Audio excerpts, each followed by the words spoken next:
చిరంజీవి గారు.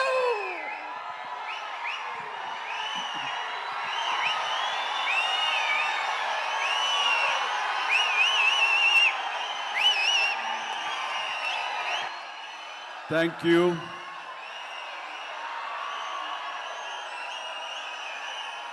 దూర ప్రాంతాల నుంచి, ఇక్కడ ఈ సిటీ నుంచి, చుట్టుపక్కల నుంచి, 2 రాష్ట్రాల్లోనే కాకుండా ఇతర రాష్ట్రాల నుంచి కూడా వచ్చేటువంటి ప్రతి ఒక్కరికి, మా మెగా ఫ్యాన్స్ అందరికీ హృదయపూర్వక నమస్కారం. అలాగే మీకు నూతన సంవత్సర శుభాకాంక్షలు, అలాగే ముందస్తుగా సంక్రాంతి శుభాకాంక్షలు.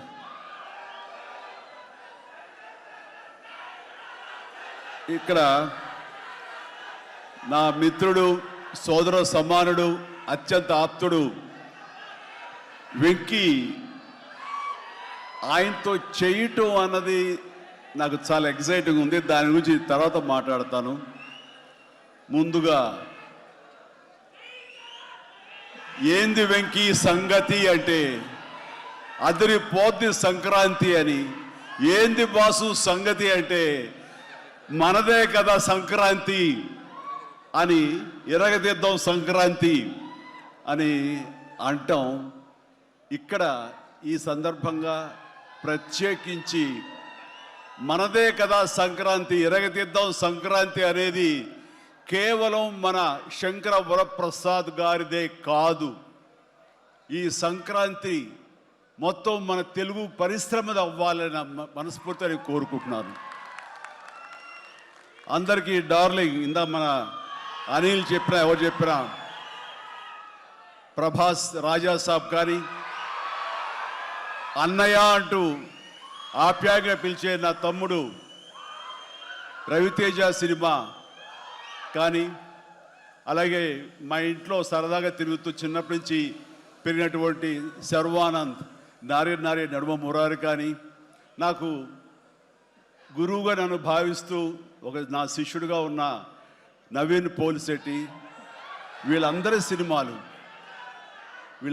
సినిమాలు కూడాను ఈ సంక్రాంతికి సూపర్ హిట్ అవ్వాలని, తద్వారా వాళ్ళకి విజయం లభించడమే కాదు, తెలుగు సినిమా పరిశ్రమకు, నిర్మాతలకు, బయ్యర్లకి వీళ్ళందరూ కూడా సుభిక్షంగా ఉన్నప్పుడే అదే నిజమైన సంక్రాంతి.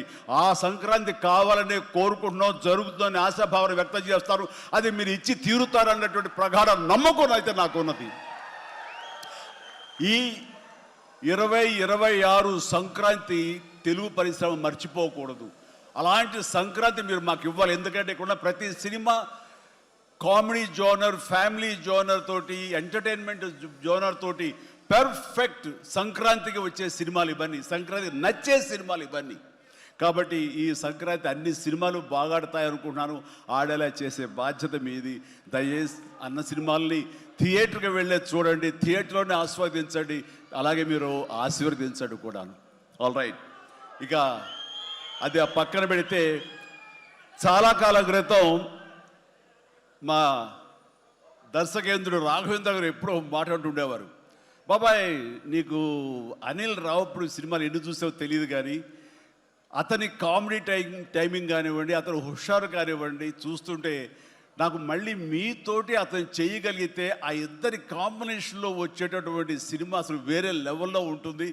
ఐ విష్ మీరు త్వరగా చేయాలని, కలవాలని నేను కోరుకుంటున్నాను. అది ఎప్పుడు వస్తుందో ఏటో తెలియదు. ఎన్నో సంవత్సరాల క్రితం అన్నారు, కానీ సరిగ్గా ఈ సంవత్సరం బిగినింగ్లోనే ఆయన చేతుల మీదుగానే క్లాప్ కొట్టి ఈ సినిమా ప్రారంభించారు. అది ఆయన మనసులో మాట, ఇది పెద్ద సూపర్ హిట్ అవ్వాలి అని చెప్పేసి. ఎందుకంటే ఆయన కామెడీ లైక్ చేస్తారు. ఆయన సినిమాల్లో ఘరానా మొగుడు ఎంత విజయం సాధించిందో అలాంటి విజయం సాధించాలి ఈ సినిమా అంటూ ఆయన ఎన్నోసార్లు నాతో చెప్పుకుంటూ వచ్చారు.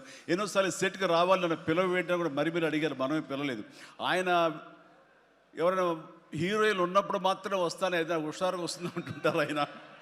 అది కుదరలేదు ఎందుకో. బట్ ఏమైనా సరే ఈ సినిమా కథ కుదిరింది అని సంక్రాంతికి వస్తున్నాం తర్వాత అనిల్ రావుపూడి నా దగ్గరకు వచ్చి కథాంశం చెప్పినప్పుడు చాలా బాగుంది, ఫ్యామిలీ టచ్ ఉంది, సెంటిమెంట్ ఉంది, చిన్నపిల్లలతో నాకు అటాచ్మెంట్ ఉంది, చాలా హృదయంగా ఉంది, హార్ట్ టచింగ్ సీన్స్ ఉన్నాయి.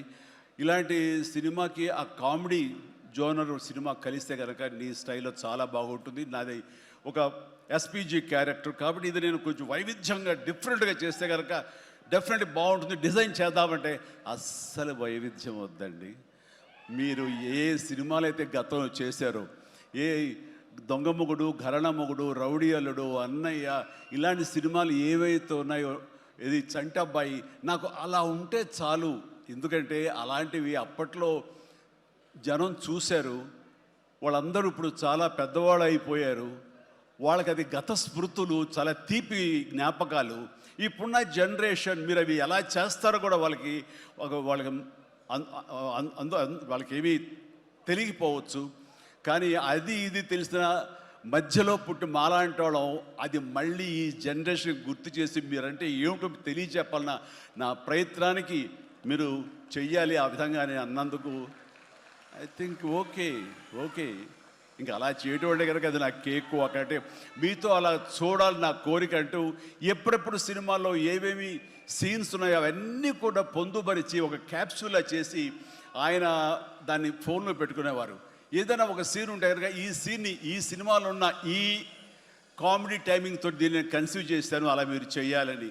అండ్ ఈ సీను ఈ సినిమాలో ఫలానా సినిమాలో ఘరణ మొగుడులాగా ఇలాగా వైఫ్ తోటి మీరు కన్సీవ్ చేసి అలా చేయాలంటూ చాలా చక్కటి హోంవర్క్ చేసుకుని నా బాడీకి నాకు ఏది కంఫర్టబుల్లో ఆ విధంగా తను ఆ సీన్స్ని కన్సీవ్ చేసుకుంటూ చాలా సరదాగా చేసుకుంటూ వచ్చాం. ఈ సినిమాలో నవీన్ మన అనిల్తో చేయటం అనేది నాకు ఒక చక్కటి ఎక్స్పీరియన్స్. అంటే ఈ ఎక్స్పీరియన్స్ ఎలాంటిది అంటే సినిమా షూటింగ్ అయిపోయిన ఆఖరి రోజున చాలా ఎమోషనల్గా ఫీల్ అయ్యాను నేను. ఎందుకంటే ఏదైనా ఒక సినిమా అయ్యిందంటే అబ్బా చాలరా అయిపోయింది, ఇంక చాలు, గుమ్మడిగా కొట్టేస్తారు, ఇంక మనం వేరే సినిమా షిఫ్ట్ అయిపోవచ్చు అన్న ఆ మూడ్లో ఉంటాం. కానీ సినిమా అయ్యే రోజున ఆఖరి రోజు అయితే కనుక నేను ఈ కాలేజీ వదిలేసి వెళ్ళిపోయి ఆఖరికి చూడండి ఫేర్వెల్ పార్టీ అప్పుడు అందరూ ఒకళ్ళొకరు ఎమోషనల్గా ఉంటారు.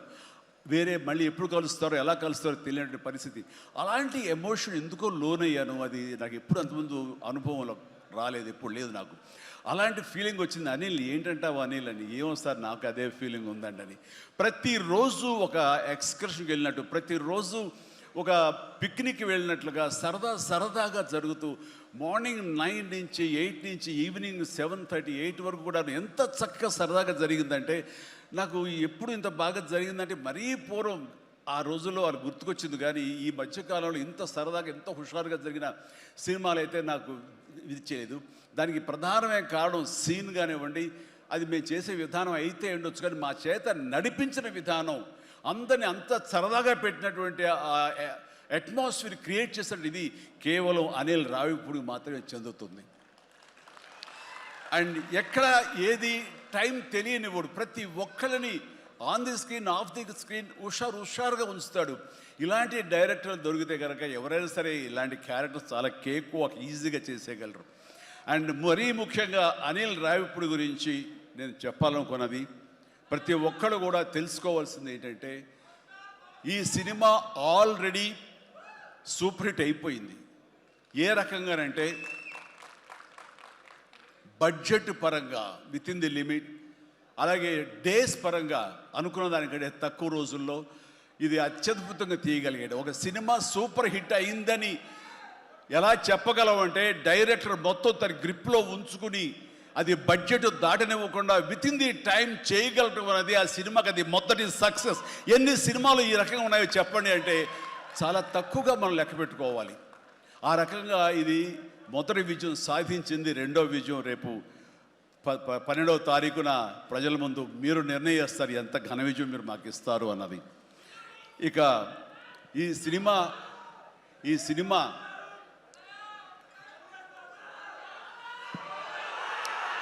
ఓకే,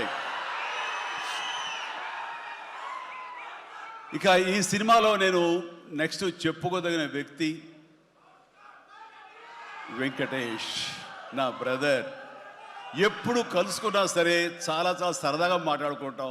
ముఖ్యంగా ఇప్పుడు మీ ముందు తమాషాగా కామెడీగా హుషారుగా మాట్లాడినా సరే అతనితో 1-to-1 కూర్చుంటే చాలా ఫిలసాఫికల్గా ఇన్ డెప్త్, ఇంతటి డెప్త్ వ్యక్తి వెంకటేష్. అందుకైనా ప్రతి ఒక్కరు ఎంత పాజిటివ్ మనిషి, పాజిటివ్ వైబ్స్ ఉంటాయి ఆ మనిషి చుట్టూరు అంటుంటారు. నిజంగా అతనితో టైం తెలియదు మనకి. ఎంతో తన ఏజ్కి మించినటువంటి విషయాలు తెలియజేస్తూ జీవితం యొక్క పరమావధి ఏంటి, జీవితం ఎలా ఉండాలి, ఎంత పీస్ఫుల్గా ఉండాలి చెబుతుంటే కనుక నాకు మోడర్న్ డ్రెస్ వేసుకున్న చిన్న సైజు గురువులాగా అనిపిస్తుంటాడు వెంకటేష్. నిజం. సో అలాగా సినిమా జీవితాన్ని, తన వ్యక్తిగత జీవితాన్ని రెండు బ్యాలెన్స్ చేసుకుంటూ చాలా చక్కగా ముందుకు సాగుతూ ఎంతో ఇన్స్పైర్గా ఉంటుంది వెంకటేష్. ఇక ఈ సినిమాకి వచ్చేసరికి ఎలా కుదిరింది, ఇందాక అనిల్ రావు ఇప్పుడు చెప్పాడు, ఆ హింట్ ఇచ్చింది మీ ఇద్దరం కలిపి చేసేలాగా ఏదైనా ఒక ఎపిసోడ్ క్రియేట్ చేసి అక్కడ వినియోగించుకుందాం, మా ఇద్దరు కాంబినేషన్ సినిమాకు ఉపయోగపడే విధంగా సినిమాలో అంతర్భాగంగా ఉండేలాగా అన్నందుకు అని చెప్పిన విషయం. ఎలాగా ఇదేంటంటే ఒక ఐదేళ్ల క్రితం అనుకుంటా మీ ఇద్దరం అమెరికా వెళ్ళాం, లాస్ ఏంజల్స్ వెళ్ళినప్పుడు అక్కడ మిత్రుడి ఇంట్లో కూర్చున్నప్పుడు అంత ఎదురు బదురు కూర్చొని పిచ్చాపాటి మాట్లాడుకుంటుండగా వాళ్ళు ఎవరు అబ్బా మీ ఇద్దరు చూస్తుంటే చాలా బాగుందండి, ఒక స్టిల్ తీసుకుంటామంటూ వాళ్ళు స్టిల్ తీయబోతుంటే ఆగండి తీయదు చిరంజీవి కూర్చుంటారు, నేను నిలబడతాను అని చెప్పేసాడు. అదేంటి వెంకీ అలా కాదు, నేను నిలబడతాను అన్నాను. లేదు ఇది నా మైండ్ లోపల ఎప్పటి నుంచో మీరు అట్లా బాస్లో కూర్చుంటే కనుక కాలు మీద కాలు వేసుకుని నేను వెనకాల నిలబడి ఉంటాను. ఇది ఒక మంచి స్టోరీకి స్టిల్ లీడ్ అవ్వాలి అంటే మన హాలీవుడ్ గాడ్ ఫాదర్ చూసారా, మెర్లిన్ బ్రాండో అండ్ ఆల్ పచినో అలాంటి క్యారెక్టరైజేషన్స్. వెంకీ నువ్వు వెళ్ళి వాడు నరుకురా అంటే నువ్వు వెళ్ళి మ్యాసకర్ నరికి వచ్చేస్తారు అంటే తనకి ఎప్పటి నుంచి ఉందో అలాంటి జోనర్ సినిమా చేయాలి, మా ఇద్దరు కాంబినేషన్ చేయాలన్న కోరిక ఉందో ఆయన వ్యక్తపరిచేసరికి నేను చాలా ముచ్చటపడిపోయాను. అదేవిధంగా స్టిల్స్ కూడా మేము దిగాము, అది ఎవరు లీక్ చేస్తారో నేనైతే లీక్ చేయలేదు, అది బయటకు వెళ్ళిపోయింది ఆ స్టిల్స్. అండ్ అలాగా అది నా మైండ్లో పడేసరికి అప్పటి నుంచి ఈ అవకాశం ఈ సినిమాలో వస్తుంది. ఆల్రెడీ వెంకీతోటి తన మంచి సినిమా ఇచ్చాడు అనిల్ రావుపూడి, తను మాత్రమే ఇద్దరిని జస్టిఫై చేయగలడు, ఇద్దరికి న్యాయం చేయగలడు అనే ఉద్దేశంతో నేను తనకి హింట్ ఇచ్చినందుకు దాన్ని అత్యద్భుతంగా డిజైన్ చేశాడు. ఎలాగంటే ఇద్దరు మామ దీంట్లో చెప్పలేవే లీక్ చేస్తాను భయంగా ఉంది, ఎందుకంటే ఇలా వదిలేస్తే మొత్తం స్టోరీ అంతా డైలాగ్ చెప్తాను నేను, అది బాగుండదు, మీకు అక్కడ థియేటర్లో చూసి ఎంజాయ్ చేయండి, అంత బాగుంది. అయితే వెంకితోటి నేను సినిమా షూటింగ్ చేస్తాను లేదు, ప్రతిరోజు ఇద్దరు పిచ్చిగా చేసావు, ఎంత ఎంజాయ్ చేసావంటే మీకు వీళ్ళు సినిమా యాక్టింగ్ చేసేట్టు ఉండదు, ఇద్దరు కలిపి అల్లరి కుర్రవాళ్ళలాగా ఆ సెట్లో చేసావు, అదే క్యాప్చర్ చేశాడు, అది బాగా పండుతుంది. రేపు మీరు కూడా థియేటర్స్లో దాన్ని మీరు ఆస్వాదిస్తారు, డెఫినెట్గా ఎంజాయ్ చేస్తారు. అండ్ డెఫినెట్లీ లాస్ట్ ఫేజ్ వచ్చేసరికి సినిమా ఎక్కడికో లేచిపోతుందంటలో ఎలాంటి సందేహం లేదు. అండ్ ఆ రకంగా ఈ సినిమాకి తన వంతు పార్ట్గా, తన వంతు బాధ్యతగా తను ఒప్పుకున్నందుకు, మేము అడిగినందుకు తను ఒప్పుకున్నందుకు, ఈ సినిమాకి పూర్తి స్థాయి న్యాయం చేసి ఈ సినిమా మరో లెవెల్కి చేరుకోవడానికి దోహదపడిన వెంకటేష్కి మనస్ఫూర్తిగా సభాముఖంగా నా ధన్యవాదాలు చెప్తాను. ఏంది వెంకీ అంత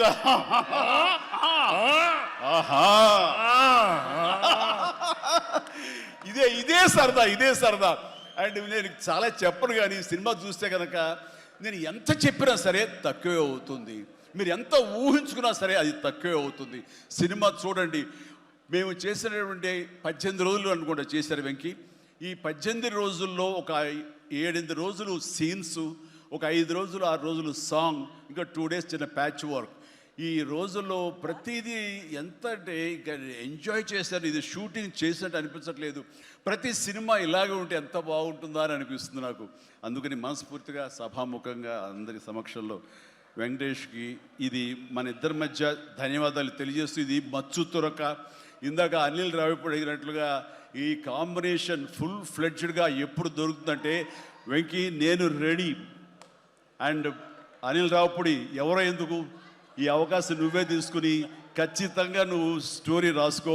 మీ ఇద్దరం ఇదే ప్రాణం పెట్టి, ఇదే హుషారు పెట్టి, ఇదే గిలిగిద్దలతో మీకు సినిమా చేసి పెడతాం. కానివ్వండి, ఎప్పుడు వస్తుందో తెలియదు. తర్వాత అలాగే నయనతార ఈ సినిమాలో ఏం చేశాడో, ఎలా ఒప్పించాడో కానీ మన అనిల్ రావిపూడి అంతకుముందు 2 సినిమాలు చేశాను, తెలుగు గాడ్ ఫాదర్ కానివ్వండి, లేకపోతే సైరా కానివ్వండి. ఆ సినిమాలో తను చాలా గుమ్మరంగా ఉంటుంది, తన పని చేసుకుంటుంది, డిగ్నిఫైడ్గా ఉంటుంది, వెళుతుంది. కానీ మళ్ళీ అసలు ఈ సినిమాలో అయితే ఎంత సరదాగా కలిసిపోయిందో, ఓ ఫ్యామిలీ గర్ల్ లాగా మాతో కలిసిపోయి మా కుటుంబ సభ్యురాల్లాగా తను ఉండి ఎంత సరదాగా చేసిందో. నేను అన్నాను, ఏంటి అనిల్ ఏం చేసిందో, ఏం మాట్లాడావు, ఏం కన్విన్స్ చేసావు, తను ఇవన్నీ ఒప్పుకోవడం ఏంటి, ప్రమోస్కు రావడం ఏంటి, అడగగానే తను చాలా రెచ్చిపోయి అసలు నయనతార నుంచి కొత్త నయనతారలా కనబడి చేసావు, ఏం చేసావంటే అడగండి సార్ కొనుక్కొని అంతే. అంటే నా ఉద్దేశం అటు ఇటు తిరిగేదిలా. ఏం చేశాడో తెలియదు, కానీ డెఫినెట్లీ ఆ అమ్మాయి అంత ఇష్టపడుతుంది. అండ్ నయనతారని అంత ఇదిగా గుడ్ హ్యూమర్లో పెడతాడు, సరదా కబుర్లు చెప్తాడు. అండ్ తను పని చేసుకుని సీరియస్గా ఉండే మనిషి కాదు కాబట్టి వాళ్ళు కూడా అంత ఇదిగా లైక్ చేస్తారు. కాబట్టి తను ఏది అడిగినా వెంటనే ఎలాంటి ఇన్హిబిషన్ లేకుండా వాళ్ళు ఒప్పుకుంటారు. అదే జరిగింది, అంత గుడ్ హ్యూమర్లో పెట్టాడు కాబట్టి ఈ సినిమాకి ఆ అమ్మాయి యాడెడ్ అట్రాక్షన్ అయ్యింది. నయనతార ఇందులో కనిపించిన తీరు కానీ, తను చేసిన విధానం కానీ, ఆ సోఫిస్టికేషన్ యాక్టింగ్ కానీ, భారీగా తను నటించి మెప్పించింది. కానీ వావ్, బాగుంది. అంటే ఆ అమ్మాయే లేకపోయి ఉంటే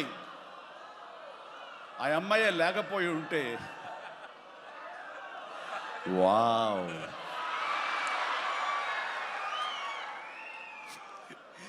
ఇది కూడా క్యాప్చర్ చేస్తాడు. ఈ వావ్ ఎక్కడొస్తో మీ సినిమా చూస్తే తెలుస్తుంది.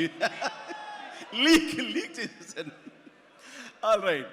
సో ఆ అమ్మాయి నయనతారతోటి అంత బాగా చేయించాడు. మీ పక్కన మీకు ఎదురు నిలబడి మిమ్మల్ని ఎదుర్కొని ఎవరైనా ఒకళ్ళు నిలబడాలంటే ఎంత అనుకుంటున్నా, ఎంత ఫ్రెష్గా ఉండాలనుకుంటున్నా, వేరే వాళ్ళు ఉండాలనుకుంటున్నా అసలు నాకు తొయ్యట్లేదు, నాకు తట్టట్లేదు, కన్విన్స్ కాలేకపోతాను. ఖచ్చితంగా నయనతార ఉండి తీరాల్సిందేనండి, ఎంతైనా సరే ఎలాగైనా సరే అన్నాడు. ఆ అమ్మాయిని తీసుకొచ్చారు, ఒప్పించారు. ఆ అమ్మాయి కూడా అంతా కోఆపరేట్ చేసింది. అండ్ నయనతార ఇవాళ రాలేని పరిస్థితిలో ఉంది. కాబట్టి thank you Nayanthara, thank you so much. ఇక ఈ సినిమాలో సచిన్ కేల్కర్ క్యారెక్టర్ యాక్టర్గా, అండ్ నాతో పాటు నా టీంలో చేసినటువంటి హర్షవర్ధన్, అలాగే అభినవ్, ఇతర నటీనటులు, అండ్ క్యాథరిన్ కూడా మా టీంలో ఒక పార్ట్ లాగా ఉండి తను చేసి చాలా ఒక నిండుదనం, గ్లామర్ తీసుకొచ్చింది. ఆ అమ్మాయి కూడా అందరికీ, ప్రతి ఒక్కరికి నా ముందస్తు శుభాకాంక్షలు తెలియజేస్తాను, అభినందనలు. ఇక ఈ సినిమాలో ప్రత్యేకంగా నేను చెప్పాల్సిన టెక్నీషియన్స్గా వస్తే, భీమ్స్ అత్యద్భుతమైన మ్యూజిక్ ఇచ్చాడు, వెరీ ఆర్గానిక్ మ్యూజిక్.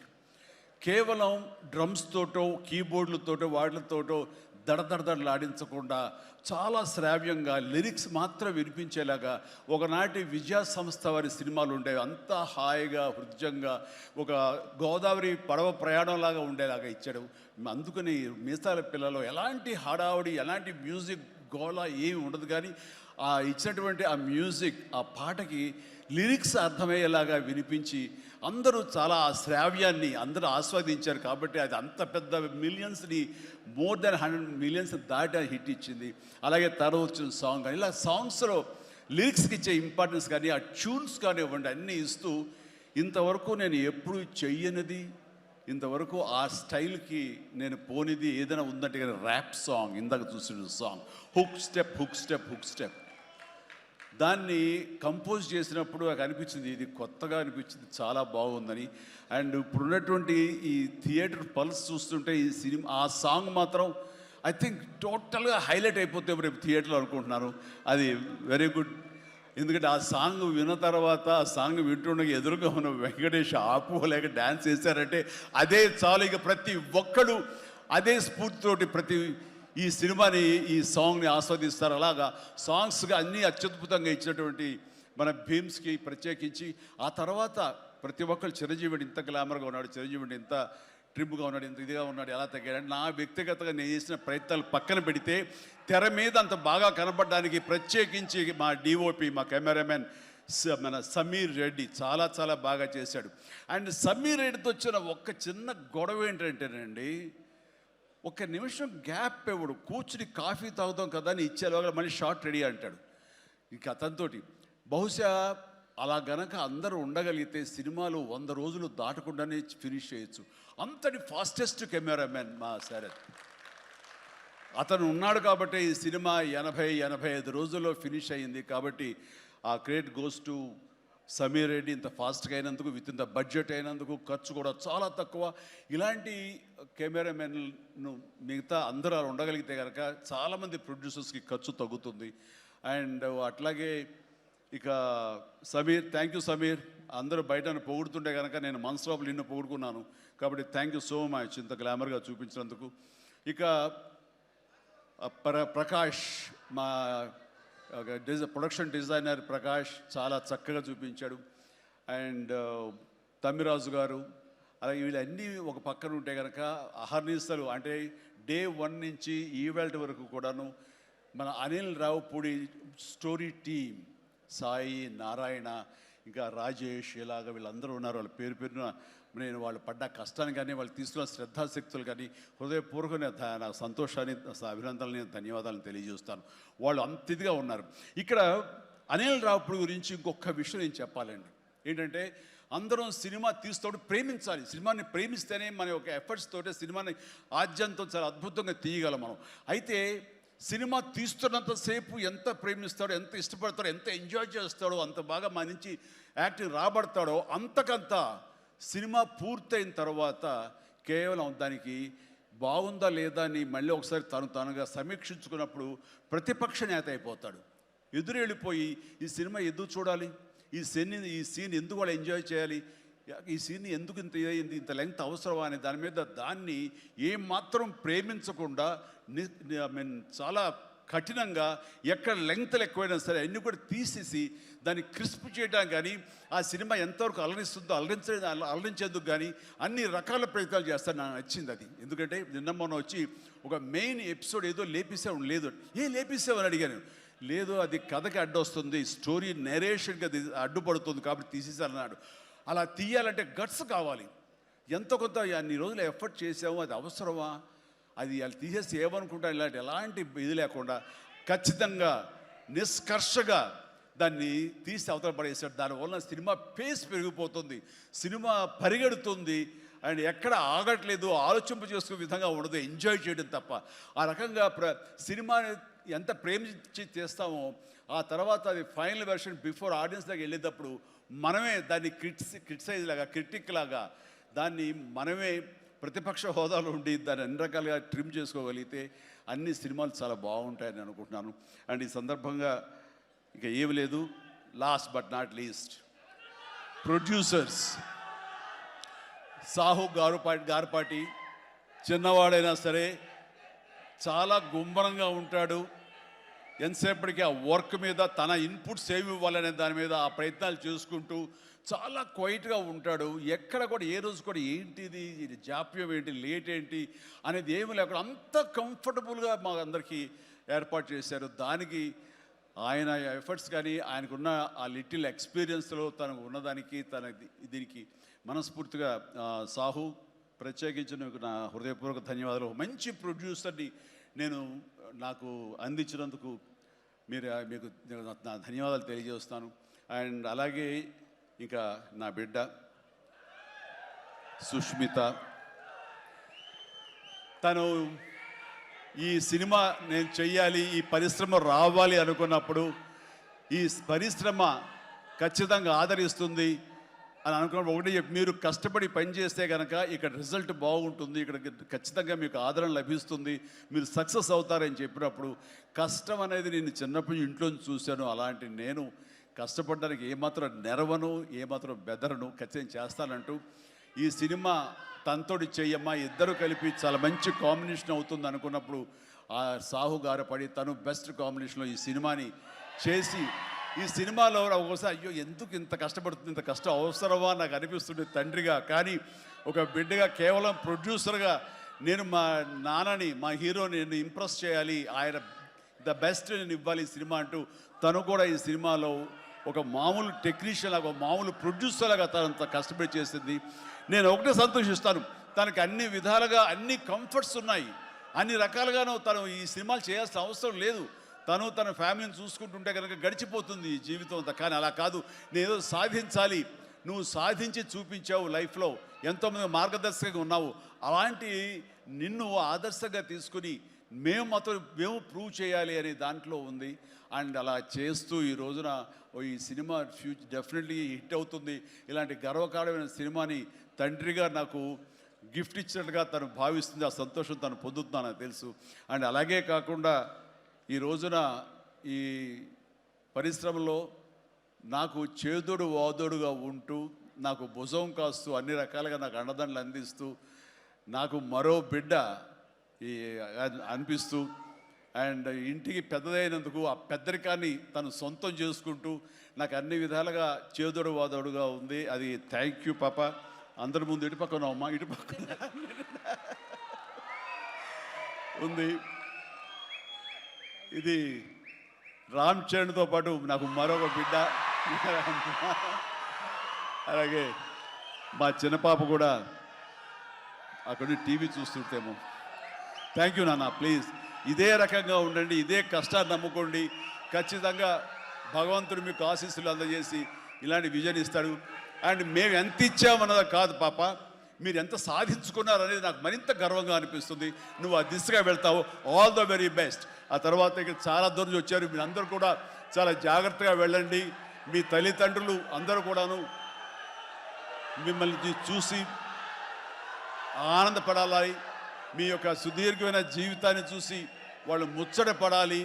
అండ్ ప్రతి వాళ్ళు ఏదైనా సాధించాలనే ఒక దీంతో ఉండాలి. కాబట్టి నాకు తెలుసు నా అభిమానులు ఎప్పుడు కూడా నన్ను ఇన్స్పిరేషన్గా తీసుకుని మీరు అభివృద్ధిలోకి వస్తారని తెలుసు. And thank you. ఇదే అభిమానం, ప్రేమ మీరు నా మీద ఎప్పుడు చూపించాలి. Thank you so much.